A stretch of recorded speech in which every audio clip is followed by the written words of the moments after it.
ઓલપાડ તાલુકાના કીમ ગામે આવેલ તપોવન વિદ્યાલય ખાતે 78માં સ્વાતંત્ર્ય દિવસની ભવ્ય ઉજવણી કરવામાં આવી હતી. દીપકભાઈ શાહ તેમજ મનહર પટેલના હસ્તે ધ્વજવંદન કરવામાં આવ્યું હતું તેમજ શાળામાં બાળકો દ્વારા અલગ અલગ દેશભક્તિના ગીતો પર સાંસ્કૃતિક કૃતિઓ રજૂ કરવામાં આવી હતી. શાળા ખાતે મોટી સંખ્યામાં વાલીઓ સહિત બાળકો અને નગરજનોની ઉપસ્થિતિ રહી હતી તેમજ સામાજિક આગેવાનો અગ્રણીઓ સહિતના લોકો પણ ઉપસ્થિત રહ્યા હતા. શાળામાં સમગ્ર વાતાવરણ દેશભક્તિમાં ડૂબેલ જોવા મળ્યું હતું.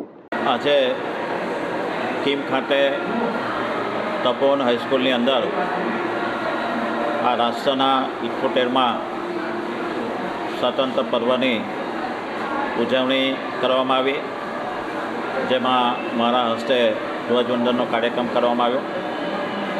આ શાળાના ટ્રસ્ટી શ્રી દીપકભાઈ શાહ, આચાર્યશ્રી તેમજ શિક્ષક મિત્રો, આ ગામના સરપંચશ્રી, તાલુકા પંચાયતના સભ્યશ્રીઓ, જિલ્લા પંચાયતના સભ્યશ્રીઓ, વાલીઓ અને શિક્ષક મિત્રો ખૂબ જ સારી સંખ્યામાં ઉપસ્થિત રહ્યા હતા અને આઝાદીની પર્વની તમામ મિત્રોને આજના પર્વની ખૂબ ખૂબ શુભેચ્છા પાઠવવામાં આવી છે. વિજય યાદવ, RN ન્યૂઝ, કીમ.